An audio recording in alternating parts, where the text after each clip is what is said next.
Let me explain the big political game today. It's Labor demanding the Liberals not make any deal with One Nation. No deal to swap preferences on their voting tickets with a party that Labor insists is racist.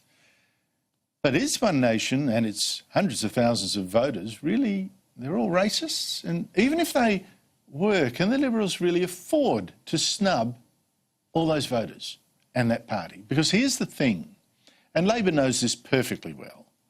The Liberals desperately need One Nation to tell its voters to give the Liberals their second preferences. Otherwise, the Liberals are cactus, and especially in Queensland. That is the cynical game here behind this demonisation of One Nation. It's a trap, and the Prime Minister today tried very hard to avoid it, refusing again to promise to put One Nation last on the Liberals' how-to-vote cards. I'm not competing for preferences.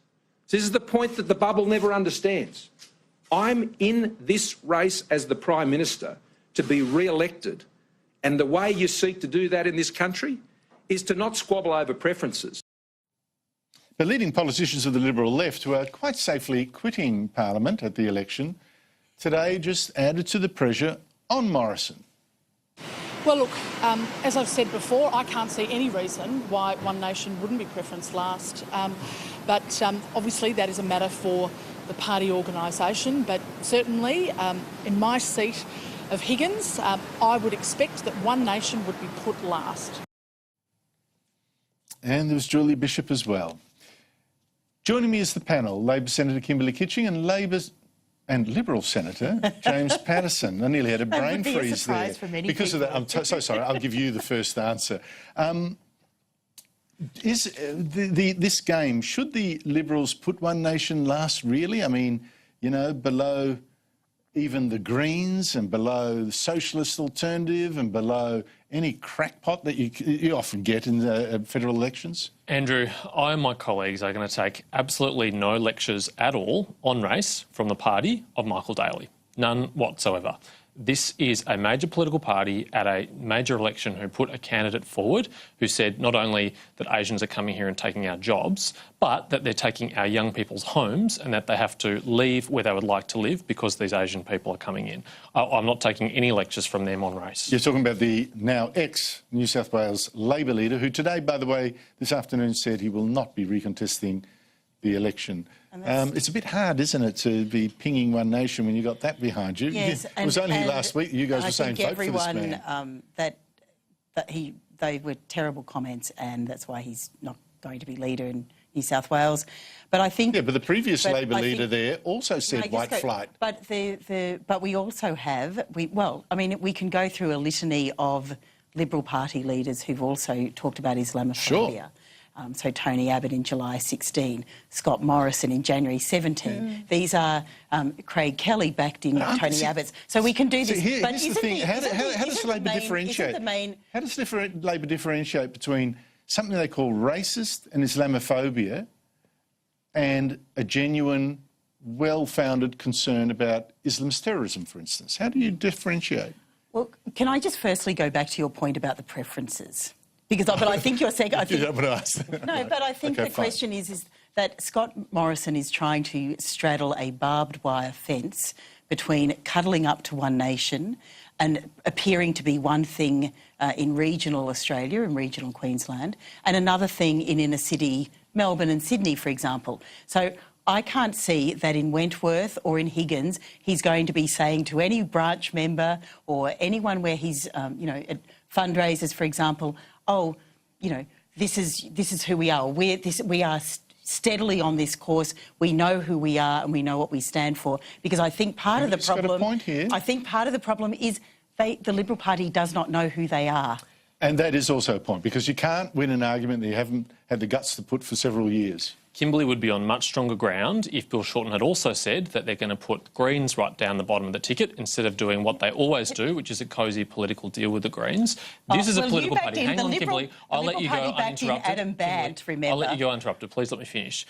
This is a political party, the Greens, who have a profound and deep and ongoing problem with anti-Semitism. They have a seriously long rap sheet on anti-Semitism. Kimberley mentioned Adam Bant. Last year, he shared a vile anti-Semitic cartoon on social media that was plain for everyone to see. The hook-nosed banker, Jewish banker. It was an appalling thing. And he claimed, I didn't know. But it's one of many. I mean, we had a Greens Party member in Port Phillip council area who put 40 pieces of silver on the desk of a Jewish councillor because that councillor didn't vote for the right mayoral candidate. No, I mean, this is a party with I could go on and on. And they do the boycott, and they've got Greens member with the boycott Israel movement. You put the Greens above the Labor Party in Melbourne in 2010, thereby entrenching Adam Bandt.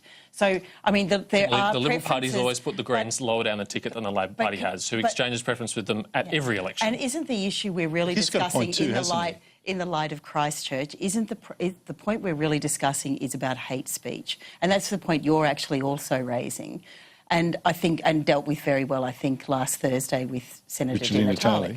So, but the point is that the Greens are loopy and delusional, and I will be the first to say that, and they have some strong cultural issues in their branches, in particularly probably in Victoria and in New South Wales. But I think what we are really talking about is hate speech and where that should be on a ticket. And all the Liberal Party needs to do is, because I notice all the cute words, oh, well, who knows who's going to run, and maybe Fraser Anning's going to have other candidates in my seat, blah, blah, blah. But the point is that, you can commit to putting the Labor Party above those parties. And that's, I just think the Greens, you shouldn't be playing footsies with the Greens, and I suspect you don't believe that either, but what can you do? I think that should be changed. Quickly, Scott Morrison today said he released a short list of 12 electricity projects that the government is considering helping to underwrite to make up for our growing power shortages, and they included one teeny-weeny coal generator upgrade. He said, just a teeny-weeny... Have a listen. So this is providing reliable power generation. It is across a range of projects in gas, in hydro, and one very small project, which is a coal upgrade project in New South Wales in Lake Macquarie.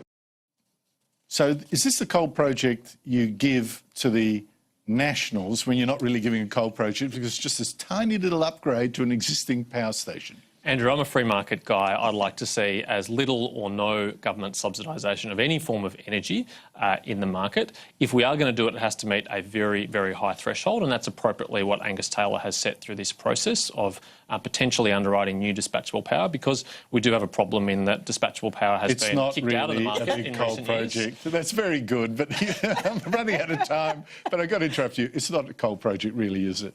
Well, I think it is a coal project. It's a coal-fired power station that I think Trevor St Baker's the proprietor. It's like scrubbing the chimneys and that'll do. We've done it. Proposing that it upgraded so it can extend its life, so it can supply more power into the market. Again, I would say to you, this is the Liberal Party totally riven by philosophical differences. I think that's right. And that is what's happening here. Got to go.